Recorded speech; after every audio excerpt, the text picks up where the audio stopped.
Sir 5 తరాల నుంచి మీరు బంగారం, జ్యువెలరీ ఈ వ్యాపారంలో ఉన్నారు. అంటే మీ పూర్వీకులు తాత వాళ్ళు గాని అంటే మీ ప్రాంతం హైదరాబాదేనా? లేకపోతే మీ పూర్వం ఎక్కడ ఉంది sir? So basically we're from pure Hyderabad అండి. మా తాతయ్య గారు కానీ వాళ్ళ నాన్నగారు కానీ we all are from Hyderabad. So we're into the same location. ఇప్పుడు నేను మీకు చెప్పాను, VC tag line Manepalli trusted legacy from 1890. So 1890 నుంచి ఒకే స్థానంలో ఉండి బంగారు వ్యాపారం చేస్తుంది మానేపల్లి. సార్ మానేపల్లి అంటేనే ఒక బ్రాండ్. అంటే మిగతా గోల్డ్ షాపులు, జ్యువెలరీ షాపులు అంటే ఉంటున్నాయి అంటే అవి మీ పోటీ అనుకుంటున్నారా? లేదండి, ఎప్పుడైనా ఏ వ్యాపారంలోనూ పోటీ అనేది సహజం. సో కానీ ముఖ్యంగా చెప్పాలంటే కస్టమర్లు కావాల్సింది ఇవ్వడం అనేది చాలా ఇంపార్టెంట్ అండి. సో మానేపల్లి ఎప్పుడు ఇలాంటి దీంట్లో ముందే ఉంటుంది. సో ముఖ్యంగా ఏంటి, కస్టమర్ కావాల్సింది ఏంటి, చక్కటి క్రియేటివ్నెస్ అండ్ ఒక వస్తువు తీసుకుంటే దానికి ఒక మెమరీ ఉంటుంది. ఈ వస్తువు ఆభరణం చూడగానే ఇది నా పుట్టినరోజులో ఇచ్చింది అని ఒక ఆనందం, నా పెళ్లిలో ఇచ్చింది అని ఒక ఆనందం. సో సమ్ గుడ్ సెలబ్రేషన్స్, నేను కొత్త నూతన ఇల్లు నిర్మాణం చేసుకున్నాను దాంట్లో నాకు వచ్చిందని ఒక ఆనందం. సో ప్రతి వెనక ఒక ఆభరణం వెనక ఒక స్టోరీ ఉంటుంది. సో దీన్ని ఎప్పుడైనా ఒక గుడ్ మెమరీగా ఉంచుకుంటారు. అయితే ముఖ్యంగా ఏంటంటే ఇప్పుడు వచ్చే కల్చర్ కానివ్వండి, ఇప్పుడు వచ్చే వే ఆఫ్ జ్యువెలర్స్ కానివ్వండి, బల్క్ అంటే ఇప్పుడు జ్యువెలరీ ఫ్యాక్టరీస్లో తక్కువ విఏస్కి తక్కువ మేకింగ్ ఛార్జ్కి. అదే సార్, అక్కడే అంటున్నాం మేకింగ్ ఛార్జ్ లేదని, మేము తక్కువ ఇస్తున్నామని, తక్కువ ఆఫర్లు ప్రకటిస్తున్నామని ఏదో అది అంటే అడ్వర్టైజ్మెంట్ దాన్ని చెప్పి అంటే అక్కడ నాణ్యత ఉంటుందంటారా? అంటే యాక్చువల్గా 3 రకాలండి. ఒక వస్తువుని కరెక్ట్గా తెలుసుకోవాలంటే మొదటిది కావాల్సింది ఏంటంటే దాని నాణ్యత. దీంట్లో బంగారం ఎంత పర్సంటేజ్గా ఉంది అంటే 1000% బంగారంలో 916% బంగారం పై ఉన్నదాన్ని 22 క్యారెట్ల బంగారము అంటారు. సో మీరు ఆ వస్తువు కరిగిస్తే 916% పై మీకు చొక్కం బంగారం ఉండాలి 1000%లో. రెండోది చూడాల్సింది పనితనం. సో ముఖ్యంగా నాణ్యత వరకు హాల్ మార్కింగ్ ఉంది కాబట్టి ఇట్స్ ఎక్కడ కొన్నా ఒక హాల్ మార్క్ వస్తువు కొనుక్కుంటే it's one and the same. రెండోది పనితనం. సో ఈ పనితనంలో ఎలా ఉంటాయంటే మిషన్ మేడ్స్, డై వర్క్. అంటే మీకు తెలిసింది రోజు రోజుకి చేయితో చేసిన పని పెరగడమే కానీ ఛార్జెస్ పెరగడం కానీ తగ్గేది ఎప్పుడు కూడా లేదు. కానీ కొత్త టెక్నాలజీ రావడంతో ఈ డై వర్క్, మిషనరీ హెల్ప్తో క్రియేట్ చేసే జ్యువెలరీ తక్కువ కాస్టింగ్. ఫర్ ఎగ్జాంపుల్ మీరు చూస్తారు, you look at Kerala jewellery. So అక్కడ ఏంటంటే ఎక్కువ రాళ్ళు లేకుండా కేవలం సాదా బంగారంతో తక్కువ తూకంలో పెద్దగా కనిపించే నగలుగా తయారు చేస్తారు. అంటే డై వర్క్తో చేస్తారు, అంటే చూడగానే మెరుస్తూ ఉంటుంది. అందుకని ఒక క్రియేటివ్ వర్క్ అనేది ఉంటుంది. ఇట్స్ డిఫరెంట్ వాళ్ళ స్టైల్ ఆఫ్ కల్చర్ వర్క్ అది. సో అది తక్కువ కాస్టింగ్లో వస్తుంది. అంటే దాని మేకింగ్ ఛార్జ్ వేస్టేజ్ అనేది కేవలం 2%, 3%కే వస్తుంది అక్కడ తయారు చేసే ఆభరణాలు. అదే మన దగ్గర తయారు చేసే ఆభరణాలు తీసుకోండి, మన దగ్గర తయారు చేసే చేతి ఆభరణాలు ఛార్జెస్ ఎక్స్పెన్సివ్. ఎంత కాస్త అన్నా మీకు 8%, 10%, 12% లేనిది రాదు.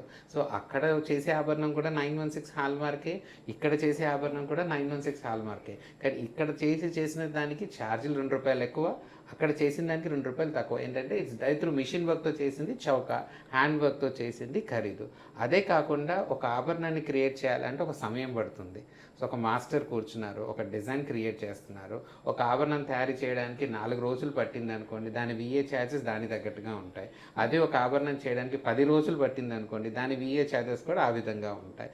So it's all the creativeness. And ప్రజలందరికీ ఇప్పుడు తెలిసిందే, ఎన్ని ఆఫర్స్ వచ్చినా ఎవరు వచ్చినా ఒక క్వాలిటీ ప్రోడక్ట్ అనేది ఒక రీజనబుల్ ప్రైస్ ఏంటి అనేది అందరికీ తెలిసిందే. So it's all the parts of a business. Okay, బంగారం లేదంటే భూమి, ఒక మనిషికి ఒక నమ్మకం. భూమి రేట్ అయినా బంగారం రేట్ అయినా సామాన్యునికి అందుబాటులో లేకుండా పోతుంది. ముఖ్యంగా బంగారం ధరలు పైకి వెళ్తున్నాయి. అంటే ఇది సాధారణ కామన్ మ్యాన్కి అందుబాటులో లేకుండా పోతుంది అనేది జనాలలో ఏమైనా ఉంటుందా, లేదంటే ఇంకా పెరిగే అవకాశం ఏమైనా ఉందంటారా? ముఖ్యంగా ఒకటి తెలుసుకోవాలండి, 10 సంవత్సరాల కింద బంగారం ధర ఏంటి, ఇప్పుడేంటి, ఒక 20 సంవత్సరాల కింద బంగారం ధర ఏంటి, ఇప్పుడేంటి. తేడా ఏంటంటే డబ్బు విలువ అని చూస్తుంటారు. ఓకే, రూపాయి ఫర్ ఎగ్జాంపుల్ రూపాయి విలువ చూస్తాము. రూపాయి విలువ డాలర్ విలువకు చూసుకుంటే దట్స్ సేయింగ్, ఒకప్పుడు ఒక రూపాయికి $20 వచ్చేవి. కానీ ఇప్పుడు ₹1 మన ₹100కు $1 వస్తుంది ఇంచుమించు. ఆ మార్పు అనేది చూస్తున్నారు, మనీ వాల్యూ. సో దీన్ని ఎలా ముడిపరుస్తారు, ఒక దేశం ఆర్థికంగా బాగుంది, ఈ దేశానికి ఉన్న డబ్బుకు ఇంత విలువ అని ఎలా తెలుస్తుంది, ఆ దేశంలో ఉన్న గోల్డ్ రిజర్వ్స్ని బట్టి నిలువ తెలుస్తుంది ఏంటి ఎలా ఉంది అని చెప్పేసి. సో ఎప్పుడైనా ప్యారలల్గా కరెన్సీకి గోల్డ్కి ఉన్న వ్యత్యాసమే up and downs of gold. So బంగారు రేటు పెరగడం కానీ తగ్గడం కానీ. అండ్ ఇంకొకటి మీరు అడిగిన ప్రశ్నకు వస్తే సామాన్యులకు అందుబాటులో లేకుండా పోతుంది బంగారం కానీ భూమి కానీ. వాస్తవానికి రెండు అంతే అండి. రోజుగా చూస్తుంటే మీరు ఆలోచన పెట్టే లోపే దాన్ని మీరు ఆలోచించి డిసిషన్ తీసుకునే లోపల రేట్లో మార్పు చూస్తున్నాం. అది మీరు ల్యాండ్ కానివ్వండి, గోల్డ్ కానివ్వండి. బట్ ఆల్వేస్ ఆ గోల్డ్ పైన ఉన్న క్రేజ్, ల్యాండ్ పైన ఉన్న క్రేజ్ అనేది ఎల్లప్పుడూ ఉంటుంది. కానీ ఏమవుతుంది, 100 గ్రాములు కొనేవాడు 50 గ్రాములు కొంటారు, 200 గజాలు జాగా కొనేవాడు 100 గజాలు కొంటారు. కానీ ఆ క్రేజ్ అనేది ఎప్పుడు ఉంటుంది, ఎందుకంటే వేరే ఆప్షన్ లేదు. మీరు నమ్ముతారా, బంగారం అనేది ఇండియాలో అసలు ఎక్కడ ప్రొడక్షన్ కాదు.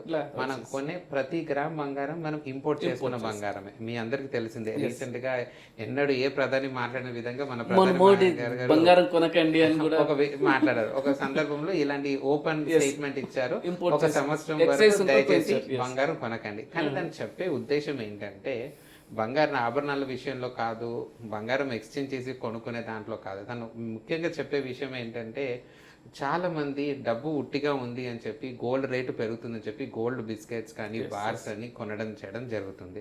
సో దీంట్లో ఏమవుతుంది, అదొక డెడ్ ఇన్వెస్ట్మెంట్ గా మారిపోతుంది. Because there is no growth for nation. And ఇందాక మీకు చెప్పినట్టు గోల్డ్ అనేది వి ఇంపోర్ట్. సో ఇంపోర్ట్ చేసుకోవాలంటే ఫారెన్ ఎక్స్చేంజ్ చాలా అవసరం. So foreign exchange is very important for a country. So ముఖ్యంగా ఫారెన్ ఎక్స్చేంజ్ దేనికి వాడతారు, యుద్ధ వాతావరణంలో ఉన్నప్పుడు కానివ్వండి, to get on the defence ని స్ట్రాంగ్ గా చేసుకోవడానికి they use the foreign reserves. And ఏదైనా నిత్య అవసరాలు ఉన్నది ఇంపోర్ట్ చేసుకోవడానికి ఫారెన్ రిజర్వ్స్ ని వాడాలని చూస్తారు. కానీ బంగారం ఒక నిత్యావసరం కాదు. కానీ మనం మేజర్ గా యూజ్ చేసే దాంట్లో ఫారెన్ ఎక్స్చేంజ్ గోల్డ్ యూజ్ చేస్తున్నాం ఇంపోర్ట్ కి. ఇండియన్ ఎకానమీకి ఒక వెన్నుముక లాంటి వాస్తవం. అంటే ఇప్పుడు వచ్చి ఆర్థిక ఇబ్బందులు ప్రపంచంలో చూస్తున్న యుద్ధ వాతావరణం, ఈ ఆర్థిక ఇబ్బందుల నుంచి మనల్ని కాపాడుకోవడానికి ప్రధాని గారు అలా చెప్పడం జరిగింది. సో ముఖ్యంగా తన ఉద్దేశం ఏంటంటే ఇలాంటి గోల్డ్ బార్స్ కానీ గోల్డ్ కాయిన్స్ కానీ పర్చేస్ చేసి అన్నెసరిగా డంప్ చేయకుండా ఉండాలి అనే ఉద్దేశంలో తను మాట్లాడడం జరిగింది. కానీ మనం ఏదో పెళ్లిలో వస్తువులు కొనుక్కోవద్దు, మన సెలబ్రేషన్స్లో ఆభరణాలు కొనుక్కునే విషయం కాదు. కానీ ప్రజలు కూడా ఒకటి గమనించాలి, ఏదైనా ఆభరణం ఉన్నా ఏది ఉన్నా ఫంక్షన్కి యూటిలైజ్ చేసుకుందని కొనడంలో తప్పేం లేదు. కానీ ఉట్టిగా గోల్డ్ బార్స్ కానీ గోల్డ్ కాయిన్స్ కొని అట్టి పెట్టడం అనేది it's not a right way. For short time మాత్రం దాన్ని ఆపడం అనేది ఒక రైట్ వే అని చెప్పవచ్చు. మన పబ్లిక్ మీ నుంచి క్వశ్చన్ అంటే భవిష్యత్తులో బంగారం ఇంకా పెరగబోతుందా, రేటు తగ్గబోతుందా? ఎప్పుడన్నా అండి, ఇప్పుడు కొద్ది రోజుల్లో ఏం జరుగుతుంది అనేది ఒక ప్రశ్న, ఒక లాంగ్ టర్మ్లో ఎలా ఉంటుందనే ప్రశ్న. ఒక లాంగ్ టర్మ్లో ఎప్పుడు మెటల్ విల్ బి పాజిటివ్ అండి. బంగారానికి తిరుగులేదు. There is no other metal which could replace gold. So బంగారం అనేది లాంగ్ టర్మ్లో చూసుకుంటే ఖచ్చితంగా వచ్చే ఏడాది వరకు చూసుకుంటే $6,000 నుంచి $6,500 ఒక ఔన్స్ బంగారం ఉంటుంది ఇంటర్నేషనల్లో. అంటే ఇంచుమించు ఇండియన్ కరెన్సీలో చూసుకుంటే $2,00,000 పైయే చూస్తాం. కానీ తగ్గే అవకాశాలు అయితే లేవు. అయితే టెంపరీ కరెక్షన్స్ వస్తాయి. ఇప్పుడు రీసెంట్గా చూసాం, లాస్ట్ 10 daysలో వీ హవ్ సీన్ $350 ఒక ఔన్స్కి కరెక్షన్ చూసాం. సో దీనివల్ల బంగారం రేట్ తగ్గుతూ వస్తుంది ఇండియాలో కూడా. సో సుమారు $1,46,000, $1,50,000 24 క్యారెట్ గోల్డ్ రావడం జరిగింది, $1,85,000 నుంచి. ఈ కరెక్షన్స్ అనేది చూస్తాము. బట్ ఒక long term investor is always happy and good. And ఈ మధ్య ఈ స్టేట్మెంట్ వచ్చిన తర్వాత కూడా చాలా మంది జ్యువెలర్స్ ముందుకు వచ్చాం. ఇప్పుడు మానేపల్లి జ్యువెలర్స్లో మేము ఒక చక్కటి ఆఫర్ తీసుకొచ్చాము. ఏంటి, ఎక్స్చేంజ్ ఆఫ్ ఓల్డ్ గోల్డ్. ఎక్కడ కొన్నా ఎప్పుడు కొన్నా ఒక హాల్మార్క్ బంగారాన్ని ఎప్పుడైనా సరే 100% విలువకి మనం ఎక్స్చేంజ్ చేసుకోవచ్చు. కేవలం మన కొత్త వస్తువుకి సంబంధించిన ఛార్జీలు కడితే చాలు, అంతకుమించి ఏం లేదు. సో ఈ ఫెసిలిటీ తీసుకురావడంతో చాలా మంది ఓల్డ్ గోల్డ్ ఎక్స్చేంజ్ కూడా చాలా మంది చేస్తున్నారు. సో దిస్ ఏంటంటే మన దగ్గర ఉన్న బంగారాన్ని మనం రీసైకిల్ చేసి వాడుకోవడము.